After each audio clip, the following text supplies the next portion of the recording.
Oke.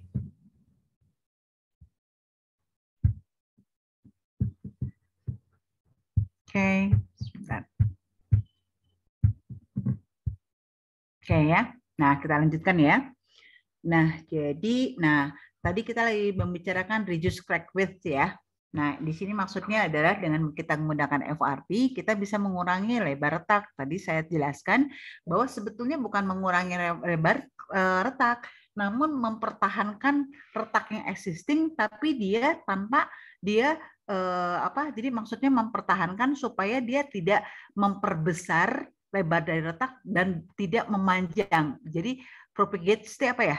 Jadi tidak laju gitu loh, tidak berkembang si retaknya ya, maksudnya gitu. Oleh karena itu salah satu syarat saat kita melakukan perkuatan FRP adalah ya permukaan atau kondisi existing daripada elemen struktur betonnya kita harus treat dulu, harus kita perbaiki dulu. Contohnya ya, misalnya kalau misalnya retak-retak rambut sih nggak masalah, kamu udah bisa langsung menempelkan FRP. Tapi kalau sudah ada opening, maksudnya ada retak-retaknya, sudah ada pembukaan sampai ada tulang, itu harus kita kita harus patching, bahkan harus kita growting. Maksudnya kalau growting tuh misalnya ternyata retaknya agak dalam nih gitu loh. Kalau kita cuma patching itu seperti ditambal gitu pakai mortar gitu ya, itu nggak sampai ke dalam. Nah, akhirnya kita growting. Kalau growting itu sama sebenarnya patching, cuma istilahnya kita pakai high pressure. Kita pakai kekuatan tinggi sehingga mortar yang kita masukkan itu masuk ke dalam gitu lah ya, sampai ke crack-crack yang kecil banget ya. Jadi kalau sudah selesai finish sudah permukaan daripada betonnya, tidak hanya permukaan ya, maksudnya kita tadi sampai dalam tadi retaknya tadi sudah selesai, baru kita lakukan FRP. Nah, dengan demikian maksudnya di sini reduce crack width itu jadi artinya tidak ada perkembangan atau penambahan retak lagi pada permukaan atau pada beton existing. Maksudnya ke situ, oke? Nah, di sini ada tulisan seismic loading not covered. Dia bilang kalau beban gempa enggak termasuk di sini.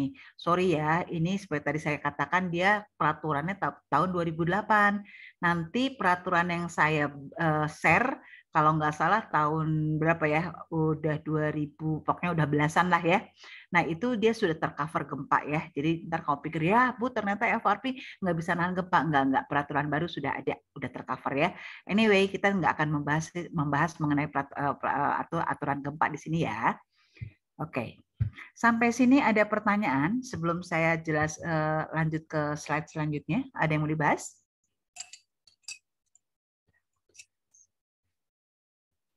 Bisa lanjut? Belum ada, Bu. Oke, sip. Bisa, Ya, Bu. ya lanjut ya. Oke, sebentar. Ini tadi saya sudah bahas. Oke, nah ya. Nah sekarang ya. Jadi sama seperti kita mendesain elemen struktur beton bertulang. Di mana kita udah bahas, saya pernah bahas ya, udah sering bahas ya, ada over reinforce, under reinforce, sama balance failure ya. Artinya itu kita berbicara mengenai keruntuhan daripada elemen struktur kita. Intinya ke situ kan. Nah, ya, dan kita tahu saya pernah bahas, kita nggak usah bahas lagi di sini, bahwa sebaik-baiknya adalah mekanisme keruntuhan terjadi itu apabila beton bertulang kita dia under reinforce. Artinya si baja duluan yang leleh, baru beton yang hancur. Kenapa kita memilih itu? Karena mau tidak mau proses lendutan melendut atau aba-aba atau peringatan kepada kita sebagai pengguna terlihat sebelum si elemen struktur tersebut runtuh. Ya, nah demikian halnya pakai FRP. Nah pada FRP di sini dia dikatakan namanya ada heavy, ada moderate, dan ada light ya. Tuh kalau yang paling bawah tuh unstrengthening, maksudnya tidak diperkuat dengan FRP. Nah, di sini terlihat di sini nih kalau kita pakainya light, maksudnya adalah light itu artinya kalau di sini dia ya tidak berhubungan, masih berhubungan sama mekanisme keruntuhan ya. Tapi kalau kita lihat nih dari grafik yang ada di hadapan kita ya, ini adalah grafik hubungan antara beban terhadap deflection ya, terhadap defleksi ya. Nah, dia perlihatkan nih kalau yang heavy ini yang paling atas yang ini, kursor saya terlihat nggak sih? Kalau kursor saya kelihatan nggak? Terlihat, Bu. Oh, oke ya. Nih yang heavy di sini kalau kalian perhatikan, sorry ya, walaupun kalian undergraduate, tapi mau nggak mau saya akan jelaskan ya. Jadi ya kalau kita pengen tahu proses keruntuhan daripada elemen struktur kita, biasanya kita lakukan mau di lapangan ya. Kalau di lapangan biasanya dia di jembatan ya, dia pakai truk bebannya ya. Nah, tapi kalau kita di laboratorium biasanya kita pakai aktuator atau pakai loading frame ya. Nah, itu yang kita observasi adalah berapa beban yang kita berikan dan respon defleksinya berapa. Gitu lah ya. Jadi kalau kamu lihat-lihat di paper apa gimana lah ya, intinya itu biasanya yang paling umum sekali kita analisis hasil penelitian kita tuh ini apa kurva beban terhadap defleksi. Nah, ini nggak apa-apa ya, saya share sedikit ya untuk lebih jauh kita ketemu nanti di pasca ya sama saya. Ada beberapa banyak ya di sini juga ya alumni pada nerusin KM3 ya. Nah, di sini ya terlihat apa coba? Jadi kurva P delta kita sebutnya P delta, P itu load, delta itu defleksi. Ya. Nah, ini apa coba yang kita lihat? Satu, terlihat jelas ini hubungan bagaimana perilaku beban terhadap defleksi. Kedua, ya, ini kalau kalian lihat, kan saya juga pernah bicara ya waktu dulu lah awal kita beton ya, bahwa ini tuh awal sekali ini daerah bawah sini, ini terjadi elastis. Elastis itu, keadaan elastis itu apa? Kurva load deflection-nya dia linear. Nih kalau kita lihat linearnya kecil banget ya di sini ya. Masih linear karena di sini sudah melengkung. Kalau melengkung itu namanya sudah non linear, sudah enggak linear lagi ya. Nah, tapi di sini awal di sini nih kemiringan di sini menunjukkan kekakuan.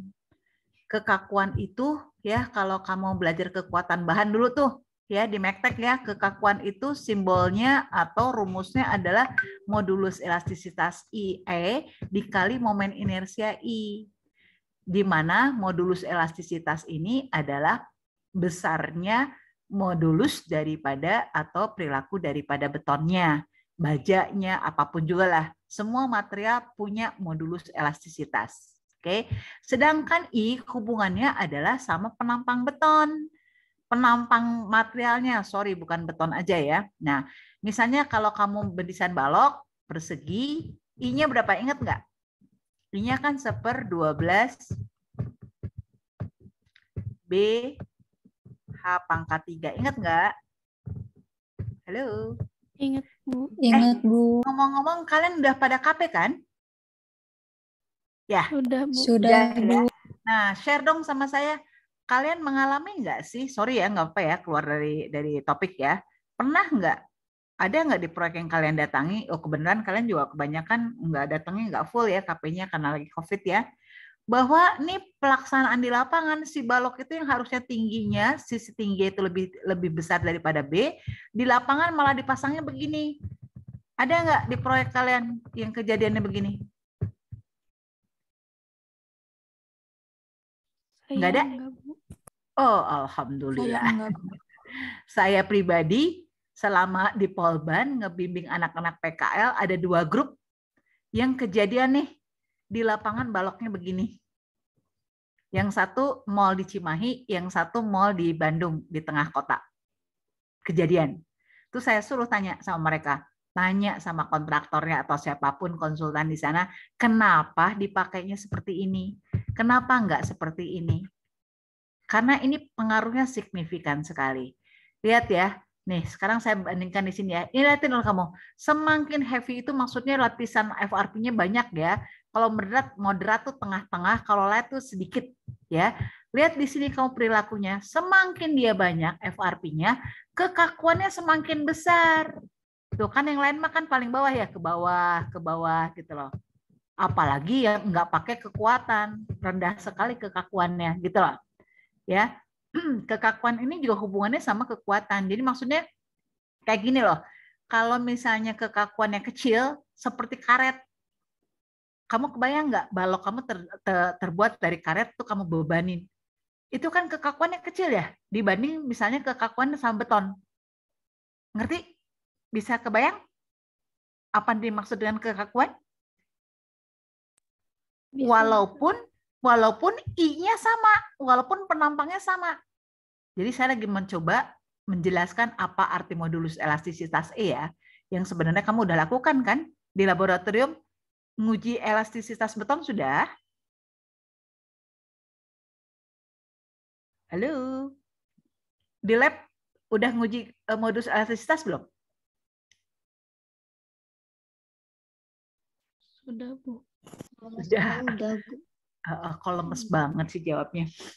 Oke, ya. Nah, itu tuh yang kamu lakukan, modulus elastisitas itu ini.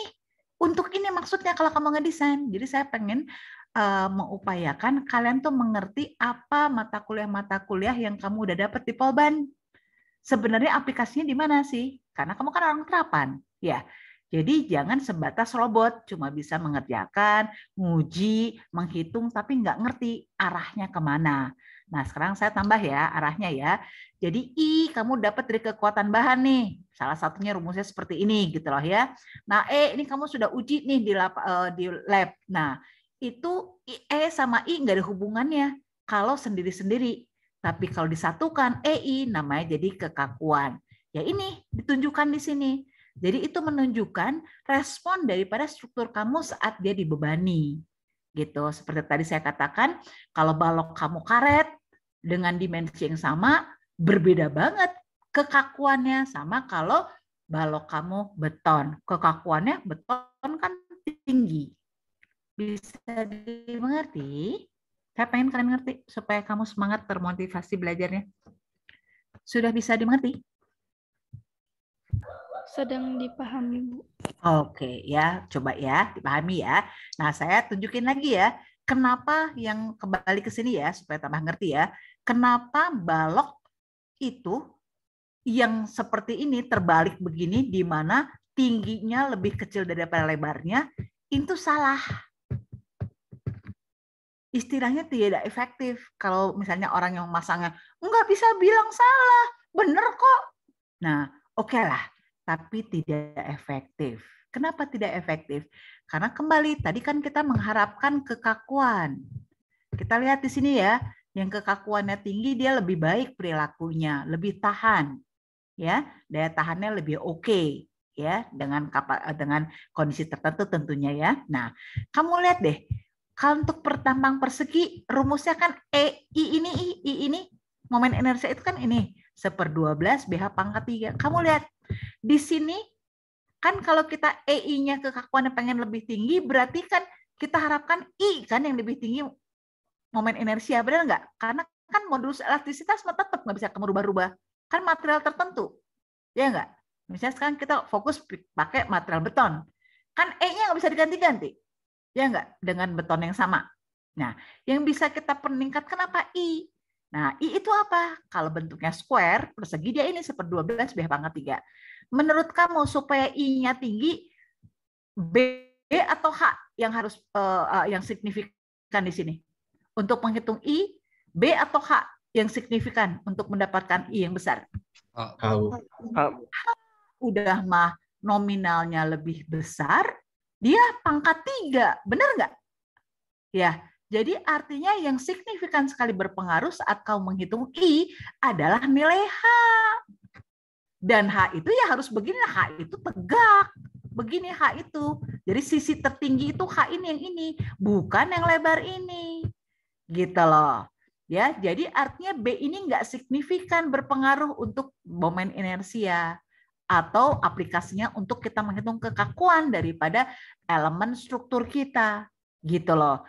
Nah, jadi biasanya seorang desainer, ya, kamu sebagai desain, kamu selalu kalau menghitung tuh, kamu merencanakan ya balok itu kan begini, ya enggak? Kamu kan nggak memperhitungkan balok seperti ini. Kamu kan nggak mengharapkan balok kamu entar diaplikasikan kayak gini kan? Enggak, salah ini.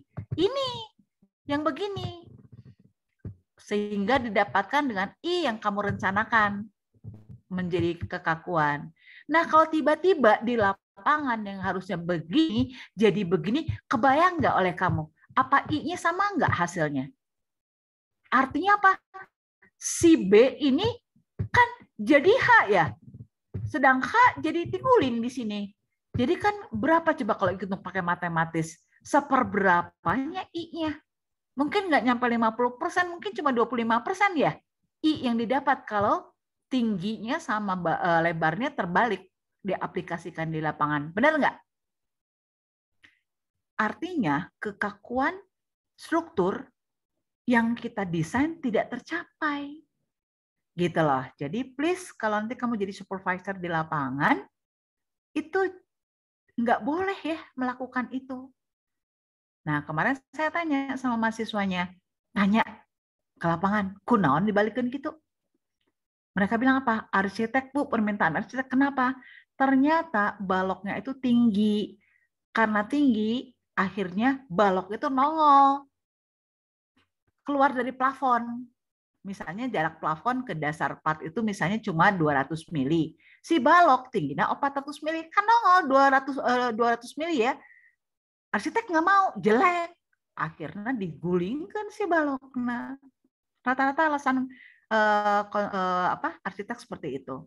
Cuma disayangkan kenapa orang sipilnya diam aja gitu loh. Itu kan betul-betul signifikan sekali terhadap kekuatannya. Mudah-mudahan bangunan tersebut baik-baik aja ya. Tidak sampai runtuh gara-gara salah menempatkan posisi daripada balok. Kira-kira semakin mengerti?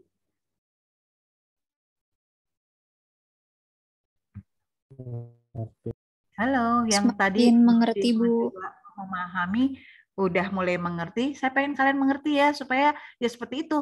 Karena kamu udah semester akhir ya, jadi kamu tahu, oh yang didapetin di Polban tuh di jurusan sipil tuh ilmunya tuh sebenarnya bisa nyambung semua. Itu salah satu niat daripada bikin TA kan seperti itu. Jadi kamu diharapkan bukan robot yang cuma bisa mengalihkan, menambahkan, masukkan formula, mendesain, tapi kamu juga harus ngerti aplikasinya bagaimana. Oke, saya coba dikit-dikit ke arah situ ya.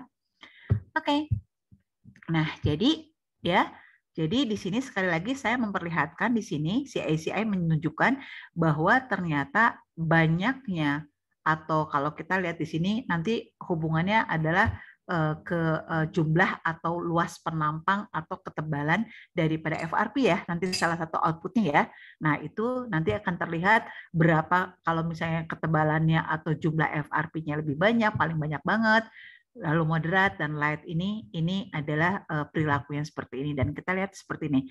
Tadi kita lihat bahwa di grafik ini P delta ini atau beban defleksi ini, tadi kita berbicara tadi EI itu adalah kekakuannya. Itu terjadi kapan? Saat elemen struktur kita dibebani baru sedikit.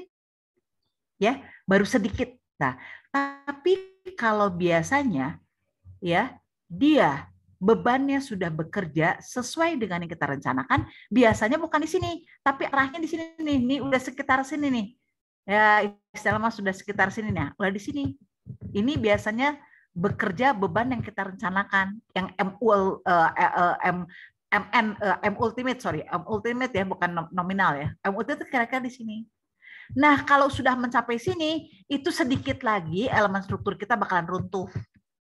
Jadi biasanya kita ya itu ada faktor keamanannya. Kan kamu tahu ya suka ada faktor reduksi ya 0,8, 0,9 T-nya. Ternyata maksudnya si faktor keamanan supaya kalau kita tuh mendesain sampai sini. Tapi sebenarnya kita rencanakan kalaupun suatu runtuh jangan di sini-sini amat gitu. Jadi udah ada faktor keamanan maksudnya seperti itu. Ya intinya ke situ. Nah, udah gitu ya. Nah, ternyata jumlahnya daripada pemasangan FRP ini itu berhubungan terhadap mekanisme keruntuhan. Saya juga pernah bicara ya, kita semua selama ini kamu ngedesain ya menggunakan dari formula-formula, rumus-rumus dari peraturan itu tuh apa? Mereka itu berdasarkan eksperimental ya, diuji di lapangan, dikasih faktor keamanan dan mereka memilih apa? Supaya kalau diruntuh suatu saat seperti gempa ya, walaupun kita udah desain sama gempa, tapi Maha Kuasa gempa yang di luar perkiraan kita kan nggak bisa ngapa-ngapain, ya nggak? Tapi kalau itu terjadi, keruntuhannya aman bagi penggunanya, atau istilahnya daktal. Artinya keruntuhan itu tidak tiba-tiba. Nah, perkuatan FRP, jumlah FRP ini kita sini, kalau dia sedikit, kalau dia FRP-nya banyak ya, ternyata bebannya yang bisa dia tahan kan tinggi nih, paling tinggi kan ini ya. Dan semakin tipis dia semakin rendah kekuatannya. Tapi sebaliknya mekanisme keruntuhannya, kalau dia tinggi FRP-nya, dia semakin getas. Artinya pas dia mencapai beban maksimum, bebannya dia langsung hancur atau putus. FRP-nya putus, si betonnya hancur. Dan itu tiba-tiba. Dan yang paling baik siapa? Paling baik kondisinya adalah kalau light FRP-nya atau lapisan jumlah FRP-nya perkuatannya sedikit. Kenapa? Karena dia melandai, deformasinya besar. Lihat ya, ini deformasinya tadi di sini, yang moderat di sini, yang ini, yang light di sini. Nah, kalau yang tidak pakai FRP malah dia ductile banget. Ductile-nya karena udah beton bertulang kan, udah ada tulangan, ya. Jadi intinya kalau kita boleh bilang, ternyata FRP juga bikin dia getas ya, beton kita. Ya, jadi terlihat dari sini. Oke, sampai sini ada pertanyaan?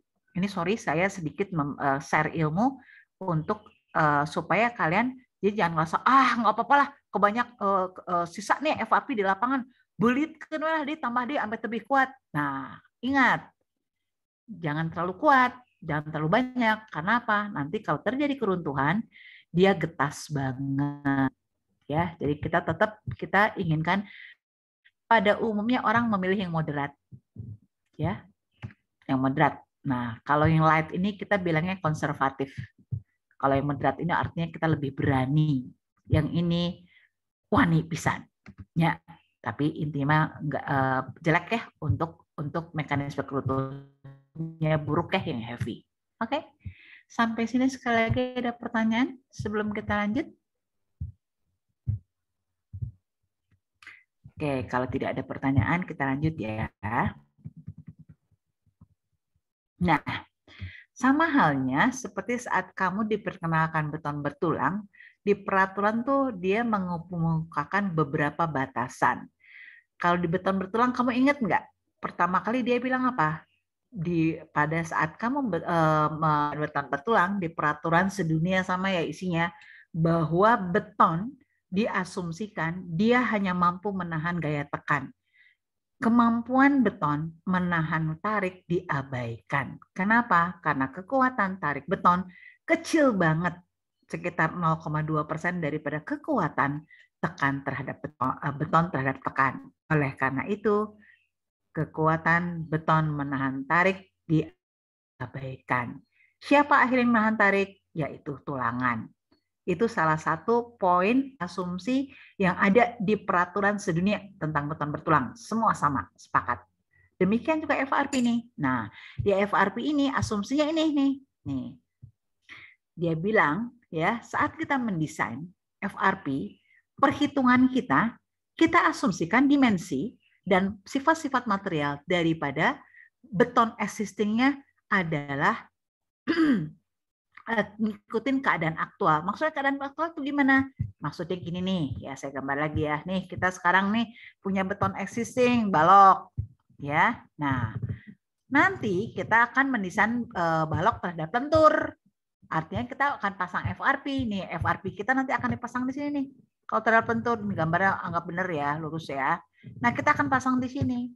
Dalam perhitungan kita, dia bilang ya, ingat dalam perhitungan kita asumsikan tetap lebarnya ini, yaitu lebarnya B. Tetap kita ambil ini asumsi kita. Asumsinya B-nya B aktual ya, kamu di lapangan hasil investigasi ya. Oke, H-nya juga kamu ambil H yang tetap berdasarkan hasil investigasi atau existing dimension. Oke. Nah, itu apa lagi? Mutu betonnya juga sesuai hasil existing, investigasi existing, F-yield-nya juga yang mutu existing. Itu yang disebut dengan ini. Demikian juga modulus elastisitasnya, juga modulus elastisitas existing.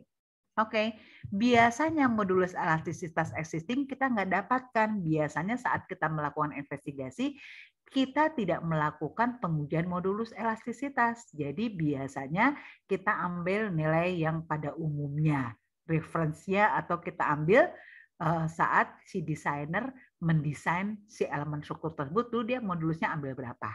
Oke? Untuk poin pertama ini ada masalah? Yang kedua, asumsinya dia bilang plane sections remain plane. Maksudnya adalah dia asumsikan ya, gini loh ya, saya nggak sekali lagi nggak apa-apa lah ya, saya share sedikit ya, ilmu lebih dalam sedikit ya, walaupun sebenarnya ini bukan materi kalian, tapi nggak apa-apa lah, ada untungnya. Oke, misalnya kita punya balok nih, ya biasalah ya, misalnya ditumpuk ya pada kedua ujungnya, misalnya lalu kita kasih beban. Kita tahu kalau balok itu lentur ya, jadi dia transversal bebannya. Nah kalau saya potong di sini nih, saya lihat penampangnya, apa yang terjadi? Dia terjadi seperti ini. Regangan. Ini kalian sudah pernah tahu ya, saat ketemu pertama kali membicarakan beton bertulang. Dia bilang apa di sini maksudnya? Plane sections remain plane. Artinya apa? Dia anggap ya, ini si balok tuh asalnya dia plane begini, datar, dia tetap datar. Jadi kita nggak memikirkan tiba-tiba dia difleksi seperti ini. Enggak. Jadi tetap datar. Ini maksudnya. Ya, tadi ini juga udah. Nah, lalu dia bilang apa? Regangan yang terjadi pada seratakan maksimumnya adalah sekian. Ini berlaku ya untuk beton bertulang juga gitu, yaitu di sini. Nah, ini yang ini itu tetap 0,003. Ini berlaku tetap untuk beton. Dia bilang gitu. Ya. Nah, sama ini juga dia bilang apa? Tensile strength of concrete is ignored. Dia bilang kekuatan tarik beton diabaikan. Masih tetap ya, sama beton bertulang ya. Lalu dia bilang FRP ya. Dia kita anggapnya saat dia mengalami keruntuhan, FRP itu sifatnya masih linear. Ya, jadi dia kayak tadi yang tadi diagram tadi P delta, dia tuh masih linear. Kita nganggapnya dia masih linear, padahal sebenarnya kan dia udah nggak linear. Linearnya kan cuma di sini doang. Di sini sudah non linear. Tapi dia bilang di sini kita anggap dia linear. Oke? Lalu di sini dikatakan perfect bond between G, dia bilang hubungan antara ini nih ya, nih hubungannya ini nih antara permukaan balok existing sama FRP, dia bondingnya ini ikatannya dia perfect. Jadi artinya dia betul-betul ikatannya kuat banget. Jadi tidak ada delaminasi, tidak ada lepas gitu ya, nggak ada. Itu kita artinya dan tidak ada juga terjadi slip. Itu maksudnya pernyataan yang ini. Nah, itu yang terakhir adanya perpindahan atau pergeseran akibat geser, akibat apa lem, itu kita abaikan. Maksudnya apa? Kan FRP kita nanti akan ditempel pada permukaan, pada beton. Nah, ada kemungkinan kan, seperti kamu nempel apa pakai lem gitu ya sesuatu, kan kalau yang masih basah, kalau soal sepatu tuh ya, kan ada pergeseran. Nah, ini kita juga anggap kita abaikan. Karena pada umumnya epoksi atau lem perekat yang kita gunakan untuk FRP, dia keringnya instan ya, cepet banget. Ya, jadi artinya kemungkinannya kecil terjadi geser selama lifetime daripada FRP itu bekerja. Makanya ini. Ada pertanyaan tentang asumsi-asumsi yang digunakan saat kita mendesain FRP sebagai perkuatan beton?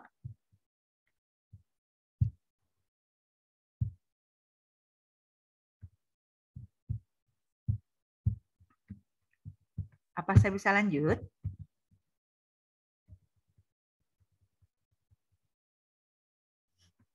Halo, pada kemana? Jangan-jangan saya ditinggal nih. Oke ya, nah ini yang tadi saya katakan, saya jelaskan. Ya, Jadi saya yakin aja ya, karena harusnya kamu udah dapet ya. Saat kamu belajar pertama kali dikenakan beton bertulang, kamu sudah kenal penampang ini yang tadi saya jelaskan ya. Nah sekarang saya tambahkan dengan adanya FRP. Ini FRP itu yang biru ini ya. Ini dianggap FRP. Jadi tadi kita katakan B-nya tetap, H-nya tetap, ada juga tulangan. Nah di sini nanti kamu komplain, Bu. Kenapa ya saat kita mendesain kapasitas penampang balok existing beton yang diperkuat FRP-nya kok nggak ada tulangan tekan? Kan kenyataannya beton kita kan harus tulangannya ganda, benar nggak? Ada tulangan tekan sama tarik, betul nggak ya? Betul, Bu. Betul, Bu. Betul ya. Nah, tapi di sini dia diabaikan, dianggap tidak ada. Kenapa? Karena kita concern di sini.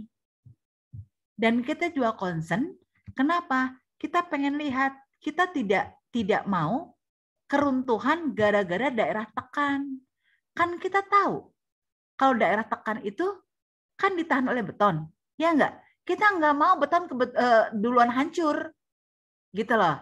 Nah, jadi daerah tekan kita abaikan lah ya untuk perhitungan ini. Kita melihatnya adalah betul-betul full beton, jadi tulangannya juga tidak kita abaikan. Jadi kita benar-benar konsentrasi di daerah tarik. Oke, ya.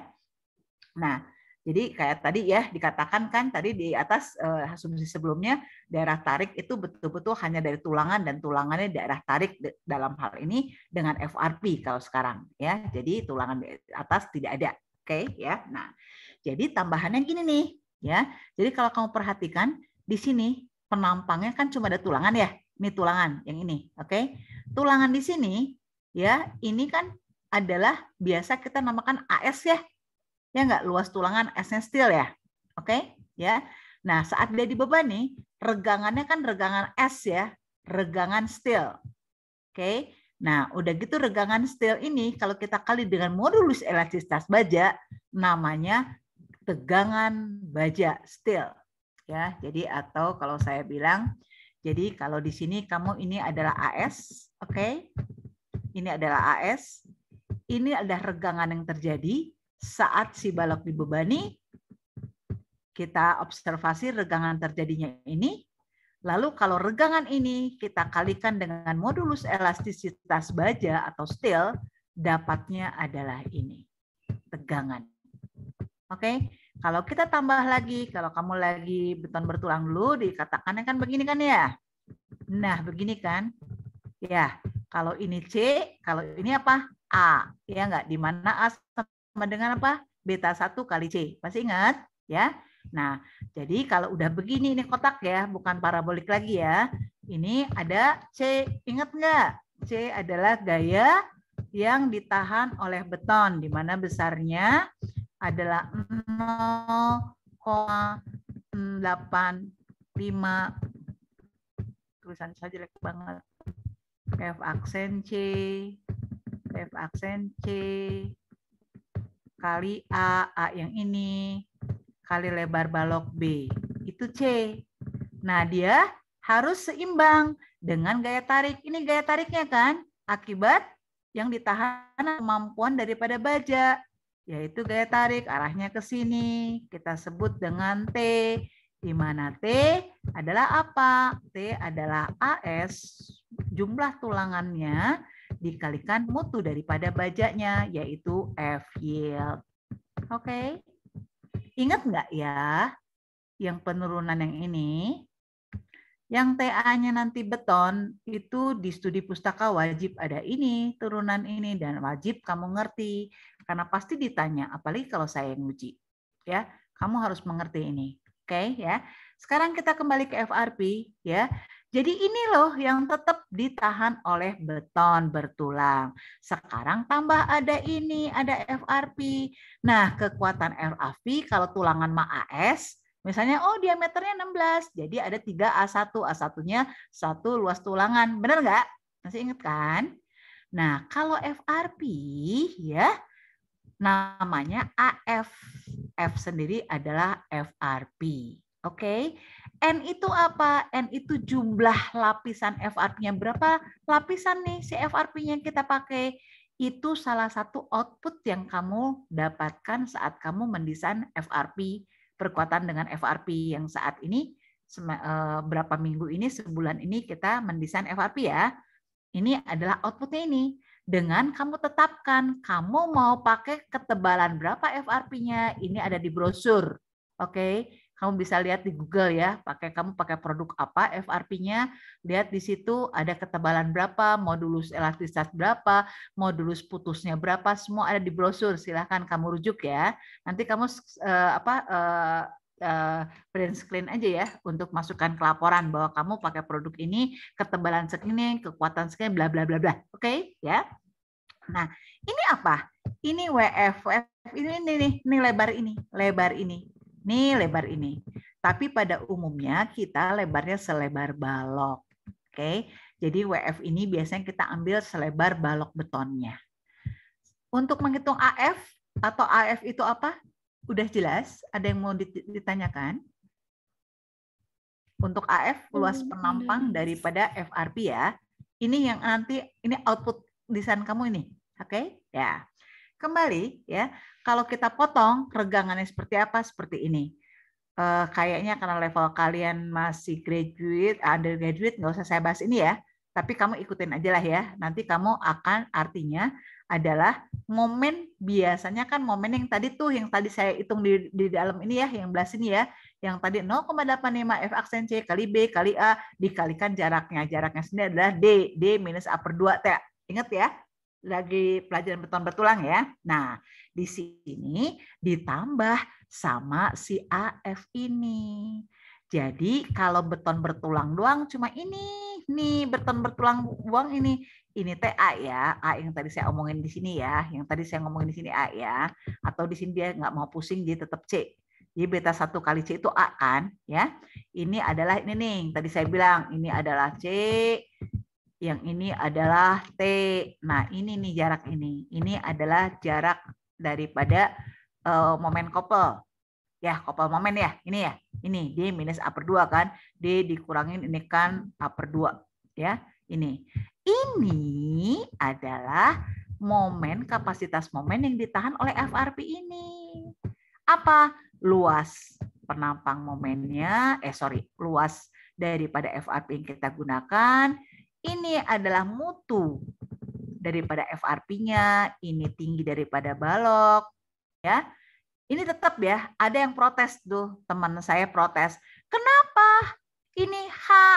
Kenapa harusnya kan H ditambah tebal daripada FRP? Kan H cuma sampai sini nih, kalau kita hitung dari atas sini. Ya enggak, H kan cuma sampai sini. Nah, H enggak sampai itu bawah. Saya bilang kenapa? Karena tebal FRP itu relatif tipis banget, enggak signifikan dibandingkan dengan tebal atau ketinggian daripada balok existing.